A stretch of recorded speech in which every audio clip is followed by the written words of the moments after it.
Neemias 1, do 1 a 11. Diz assim a palavra do Senhor. As palavras de Neemias... Todo mundo achou? Achou, né? Neemias 1 a 11. As palavras de Neemias, filho de Acalias, no mês de Quisleu, no ano 20º, estando eu na cidadela de Suzã. Deixa só eu fazer você entender. Isso é uma carta, tá certo? Então o próprio Neemias está escrevendo isso, tá? Muito possivelmente foi tirado dos diários dele. Então para você entender aí, que é sempre na primeira pessoa que ele escreve, né?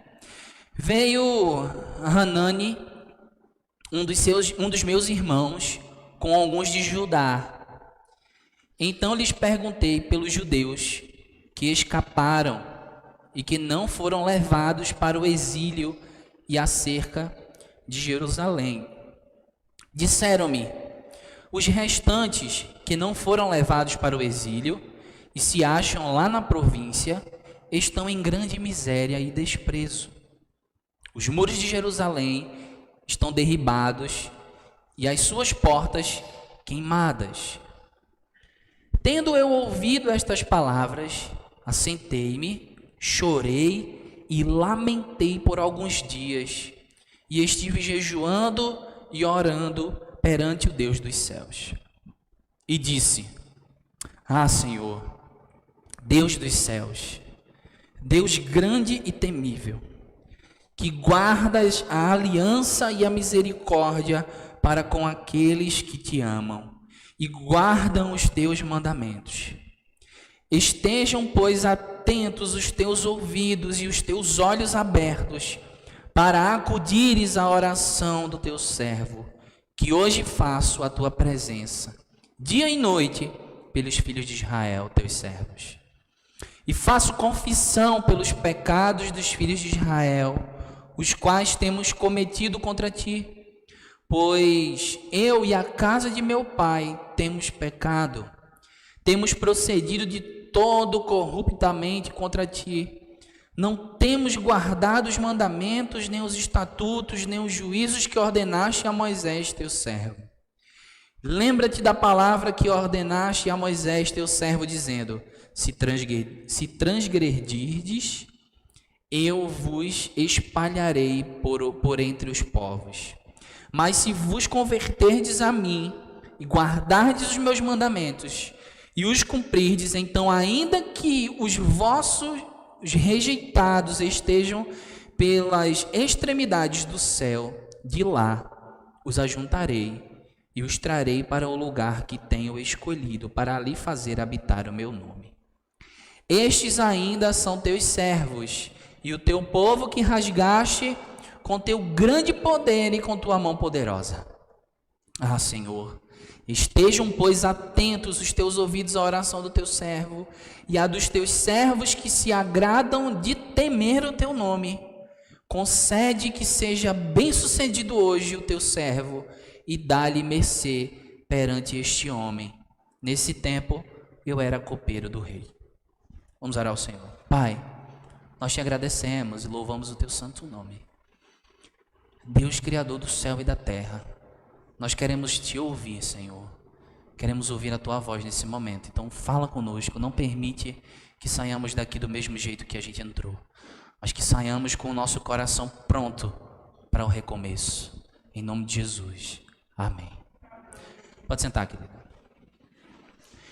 O Senhor Jesus, o Senhor Deus, ele foi fiel na sua promessa de cativeiro para o povo. O povo falhou, errou, né? Pecou diante do Senhor. E Deus usou ali 2 povos para fazer o povo voltar para dentro do cativeiro, né? Usou ali os assírios e os babilônios, né? Como instrumento de punição pelo que eles tinham feito. O Senhor deu uma ordem para eles e disse assim, olha, vocês têm aqui os meus mandamentos e as minhas leis. Inclusive a gente estudou isso hoje na EBD, né? Vocês têm os meus mandamentos e as minhas leis. Caso vocês quebrem esses mandamentos e quebrem essas leis, vocês sofrerão a punição de serem espalhados pelo mundo todo, né? E aí, muitos séculos depois, já por volta vai ser depois. Já muitos séculos depois, já por volta ali de 605, 586 antes de Cristo, Deus usa de novo os babilônios para ir dentro de Jerusalém, saquear e destruir tudo, né? E aí deixam o povo na situação que está, porque Judá, que era o outro povo separado, persistiu na infidelidade, eles continuaram sendo infiéis ao Senhor e quebraram a aliança do Senhor. E aí Deus castiga o povo, né? Deus castiga o povo por isso. E agora nós temos ali a cidade de Jerusalém destruída, seus muros. Porque quando a gente fala que os muros de Jerusalém estavam quebrados, as pessoas traçam uma imagem de que era como se os muros da cidade não existissem mais, e não é isso. Mas eu já não vou falar sobre isso, mas eu só quero fazer você entender. Eu vou falar isso mais lá na frente, na parte da construção dos muros. Mas eu quero fazer você entender que existiam fragmentos do muro que estavam destruídos, pedaços, né, grandes e tudo mais. Até porque eles fizeram isso em pouco mais de 30 dias. Então não tinha como construir os muros de uma cidade completa nesse período, né? Mas só para você se situar também e entender o que estava acontecendo aqui. Só que quando Neemias é chamado pelo Senhor para poder ir lá, dar o pontapé inicial na reconstrução dos muros de Jerusalém, ele estava dentro do domínio persa, certo? Que tinham ali dominado toda aquela região. Então, pedir ao rei para ir construir os muros da cidade de Jerusalém era meio que, administrativamente falando, para o outro povo, uma afronta, né? Porque eu domino aquela cidade, ela está lá destruída, está vulnerável, ela é minha, eu conquistei. E aí chega um rapaz que quer reconstruir os muros daquela cidade. Eu, como rei, eu ficaria de orelha em pé, né? Ué, eles estão querendo se fortificar, estão querendo se fortalecer de novo. Tem alguma coisa errada aí acontecendo. Mas o Senhor sabe quem levanta para esses momentos, né? Deus sabe quem traz para fazer parte disso aí. E ele convoca Neemias para essa revitalização aí do muro. E aí vai iniciar então o processo de reconstrução de Jerusalém, dos muros de Jerusalém. Neemias vai ficar ali ciente dos problemas, né? O irmão dele e mais algumas pessoas vão chegar e vão contar para ele: olha, o povo está passando por uma situação extremamente difícil. Extremamente difícil. O povo está destruído, está abatido, e a gente está precisando de alguém para nos ajudar nesse processo. E nós precisamos de você. E a oração de Neemias, que foi esse trecho que a gente leu aí, que vai do versículo 1 até o 11, é o marco inicial desse livro. É o marco inicial desse processo. Então, o processo de reconstruir, de recomeço, de reconstrução de Jerusalém, não iniciou com trabalho, com mão de obra, iniciou com oração. Toda reconstrução, a principal ferramenta que foi usada nessa reconstrução foi a oração. E a gente vai ver aqui alguns detalhes da oração de Neemias, para que a gente pudesse estar agora entendendo o que aconteceu ali. Eu quero que você leia comigo o versículo 3. Veja o que diz aí o verso 3, do início do texto, diz assim. Disseram-me: o restante que não foram levados para o exílio e se acham lá na província estão em grande miséria e desespero. Quem era esse povo que estava dentro de Jerusalém? Era um povo desesperado, desacreditado e que tinha grande miséria. Então veja só, diante da circunstância que aquele povo estava vivendo, ninguém vive de gargalhada, né? Concorda comigo? Você está na sua cidade, você sabe que tem um pedaço do seu povo que está sendo levado, que está cativo ainda, e você está dentro de uma cidade frágil, e você está lá vivendo na miséria, desacreditado, um povo que estava ali com a memória talvez de muitas famílias que faziam parte daquele lugar, estavam guardadas dentro da parede daquela cidade. Uma situação de destruição sempre vai trazer dúvidas. Sempre. Não tem para onde correr. Um povo que estava ali vivendo um momento difícil, estava sim com dúvidas no seu coração a respeito do recomeço. E a gente precisa, nesses momentos, olhar para o alto e lembrar de quem constituiu o seu povo e de quem lhe fez as suas promessas. Porque o coração dessas pessoas estavam extremamente abatidos, debilitados. Aquelas pessoas estavam necessitando urgentemente de um pontapé inicial para que eles voltassem. Era muita coisa envolvida, não era só uma casa. Não era só uma casa, não era só um lugar onde eles moravam, onde eles habitavam. Talvez ali, naquela cidade, muitas pessoas tiveram seus filhos, tiveram netos, tiveram pessoas das quais eles estavam ali constituindo tudo aquilo. E por causa da sua própria desobediência, o povo vai, perece e tem tudo atacado. É natural que o seu coração estivesse temeroso por aquilo que poderia acontecer. Esse era o povo que estava inserido lá. Só que a gente está falando de um muro, né? Aí no final do versículo 3 ele diz: os muros de Jerusalém estavam derribados e as suas portas queimadas. Eu quero que você entenda qual é a importância de um muro para a cidade. Naquele tempo, existia a cidade em si e existiam vilarejos que ficavam em torno da cidade, né? As pessoas que ficavam fora da cidade, elas tinham um risco de vida muito maior, porque os muros traziam segurança para aquele povo, trazia segurança para a cidade. Então uma cidade que não tinha os seus muros fortalecidos, que não tinha os seus muros levantados, completos, era uma cidade fraca, era uma cidade vulnerável, era uma cidade que podia ser facilmente abatida, porque tinha brecha para poder ir lá e destruir. Por isso, o povo estava com a sensação de fraqueza, de medo. Um povo sem muros é um povo sem estabilidade física e emocional. Sabe por quê? Imagina, você está dentro de uma cidade que está prestes a ser atacada e você sabe que a qualquer momento você pode ser atingido. Qual a mente que funciona bem? Qual o físico que funciona bem? Porque você sabe que você pode ser atingido a qualquer momento. Só que nesse momento, nós precisamos lembrar quem é o guarda de Israel. O povo tinha uma promessa. Deus tinha feito uma promessa para aquele povo. O Senhor nosso Deus não dorme nem descansa. Ele vigia, mesmo que o melhor dos sentinelas esteja atento. Sem ele nada adianta. O próprio Senhor diz assim: ainda que vigie o sentinela, sem que ele faça isso, a cidade corre perigo.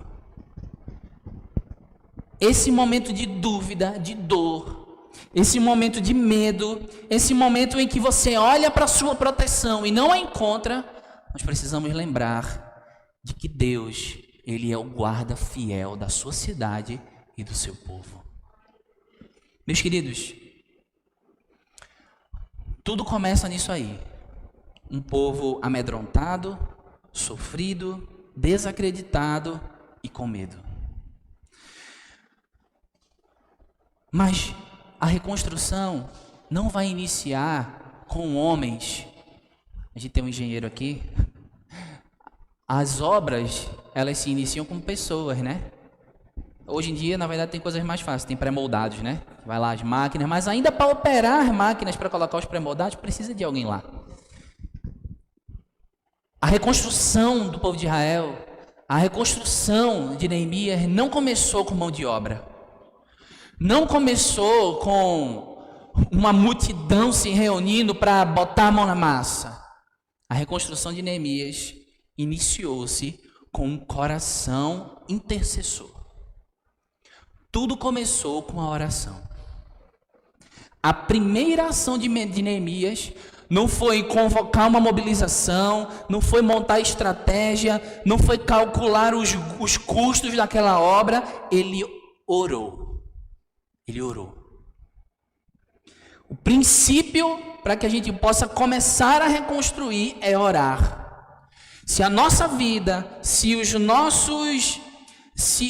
nossas atitudes precisam da ação do Senhor, nós devemos iniciar colocando Deus diante delas.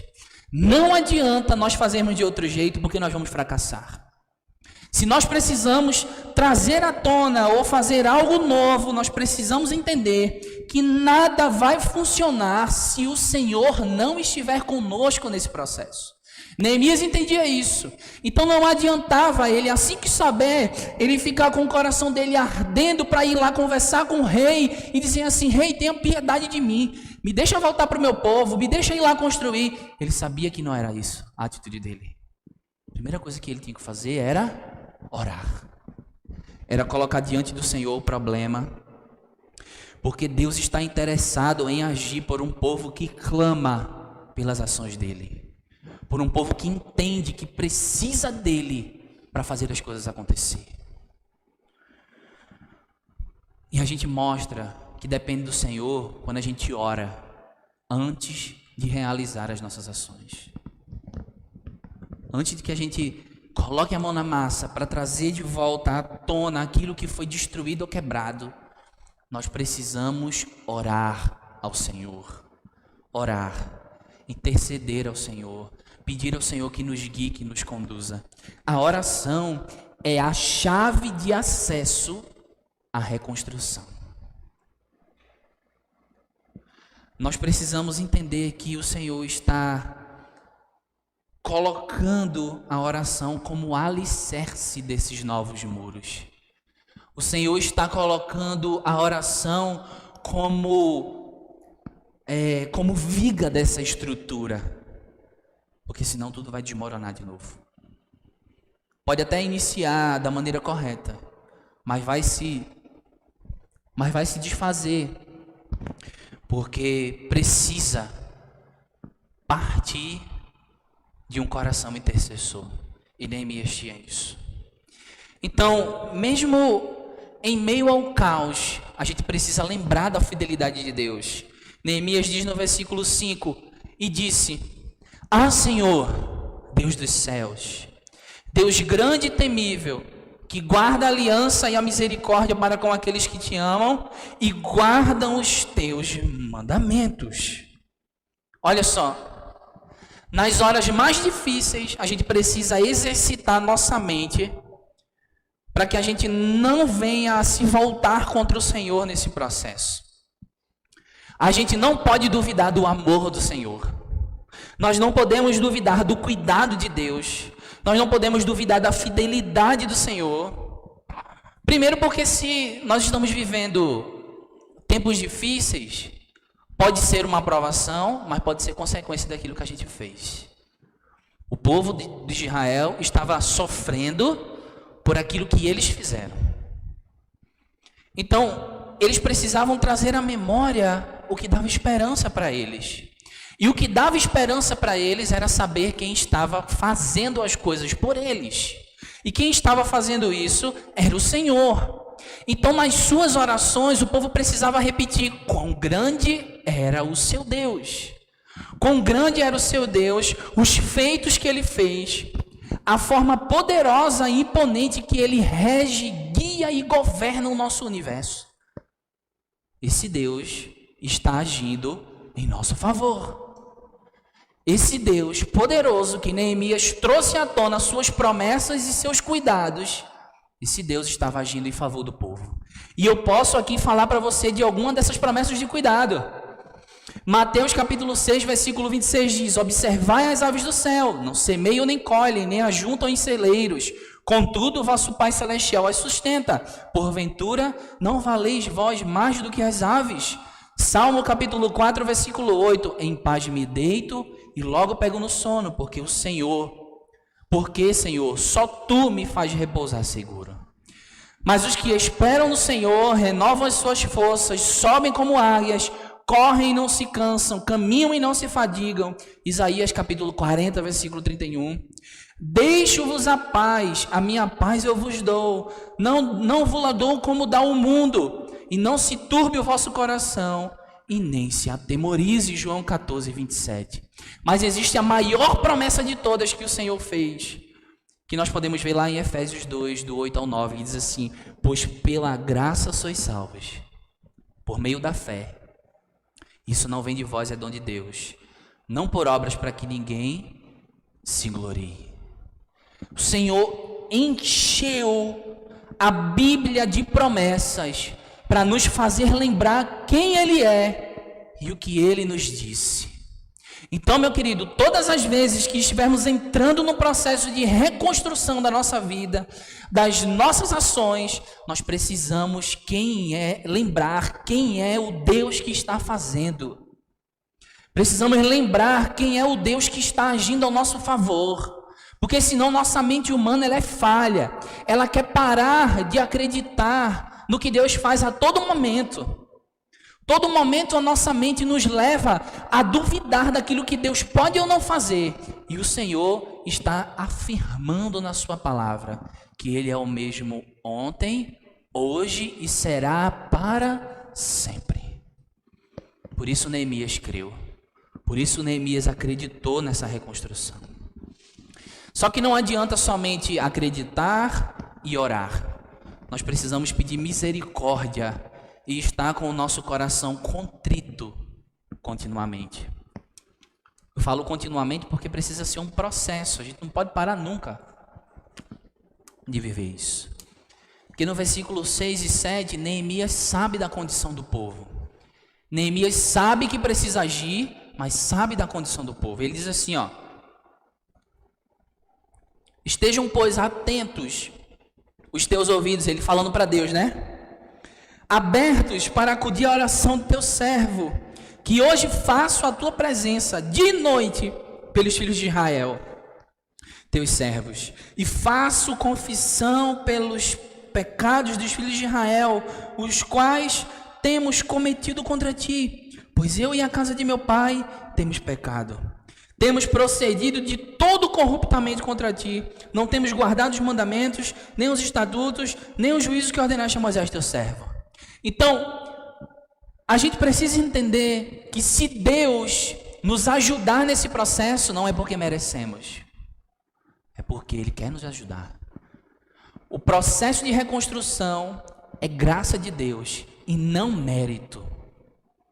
Se Deus reconstrói, se Deus refaz a sua vida, se Deus refaz a sua história, não é porque você merece, não é porque você fez algo de bom ou porque você está acertando nas suas ações, é porque Ele é Deus. Isso se chama graça e somente isso, mais nada. Então nós não temos que estar nesse processo barganhando com Deus a ação dele para com a gente. Isso não é uma barganha. Deus não está vendendo bênçãos para a gente. Eu vou fazer dessa maneira, eu vou agir de tal jeito, porque eu sei que Deus vai me ajudar a fazer as coisas. Não, não é assim que funciona. Primeiro que a gente precisa reconhecer quem a gente é. Primeiro que a gente precisa entender o que fazemos. E incessantemente pedir ao Senhor. No início do versículo 6, Neemias diz assim, ó: estejam, pois, os teus ouvidos atentos e abertos para acudir à oração do seu servo, que faço hoje na tua presença dia e noite. Ou seja, ele estava engajado nesse processo. Se você quer participar e receber a reconstrução de Deus por você, você precisa estar empenhado em receber isso. Reconstrução exige de nós dedicação total. É um processo árduo que requer empenho e principalmente sinceridade de coração. Sinceridade de coração. Ele rasgou o coração dele e disse assim: Senhor, olha, eu estou aqui pelos meus irmãos. E ele se coloca no meio. Eu e a casa do meu pai pecou contra o Senhor. Pedi do Senhor misericórdia pelas transgressões. É necessário. reconhecer quem nós somos, as falhas que nós temos e entender aonde ela nos trouxe é necessário para que Deus possa nos fazer começar de novo. E aí, quando a gente entende isso, querido, depois da falta de esperança, depois do desespero, depois do medo, depois da insegurança, depois da intercessão, depois que a gente traz à memória tudo aquilo que nos dá esperança, chegou o momento de vislumbrar, de ver, de enxergar o início do que Deus vai fazer. O versículo 11 diz: Ah, Senhor, estejam, pois, atentos os teus ouvidos à oração do teu servo e à dos teus servos que se agradam de temer o teu nome. Concede que seja bem sucedido hoje o teu servo e dá-lhe mercê perante este homem. Eu acredito que Neemias, naquele momento de oração, ele não fazia nem ideia dos desafios que ele ia encarar. A gente vai ver aqui, mais para frente, a gente vai ver que ele sofreu. Ele sofreu um bocado para poder conseguir fazer aquilo que Deus mandou ele fazer. Mas sabe o que abriu de vez a porta para que tudo começasse? É porque ali tinha um povo que tinha prazer em temer o nome do Senhor. Olha o que diz olha o que ele fala no início do verso, na parte A. E há dos teus servos que se agradam de temer o teu nome. E por isso ele tinha certeza de que Deus seria favorável a eles. Ele tinha certeza de que Deus seria favorável a eles, porque esse temor precisa fazer parte desse processo também. Para que a gente possa iniciar da melhor maneira possível. Para que a gente possa fazer as coisas da melhor maneira possível. A gente precisa temer a Deus. E meu querido, se nós não somos um povo que ama o Senhor, se nós não somos um povo que teme ao Senhor, a sua palavra e aquilo que Ele ordena, nós nunca vamos conseguir sair desse cativeiro. O povo estava preso dentro de um cativeiro. Lembra que eu falei para vocês? O povo estava preso dentro do cativeiro. O povo estava exilado, longe da sua terra, longe do Senhor. E os que estavam lá dentro estavam desacreditados e sem esperança. Enquanto nós não agirmos com esses princípios que a gente acabou de ver aqui, nós vamos continuar batendo cabeça na nossa vida.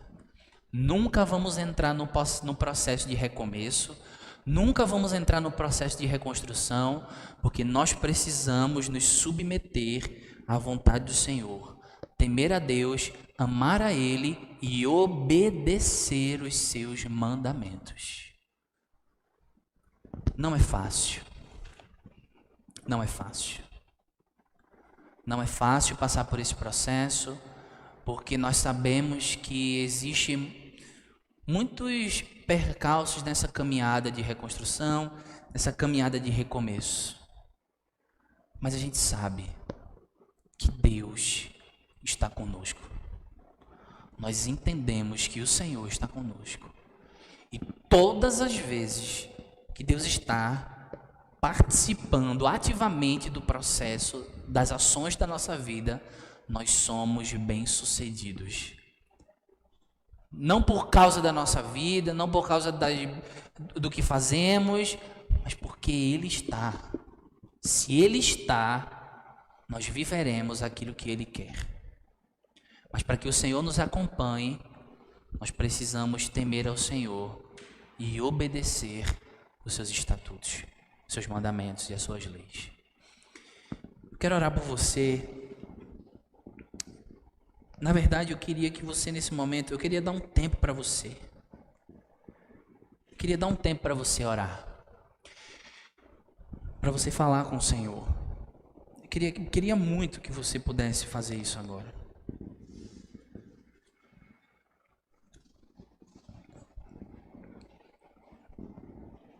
Se existe alguém mais interessado do que você para que sua vida volte para o eixo, seus muros sejam reconstruídos, é o próprio Senhor. Não existe ninguém na face da terra mais interessado em recomeçar a sua vida a não ser o Senhor. Mas para que isso aconteça, nós necessitamos que Ele esteja conosco.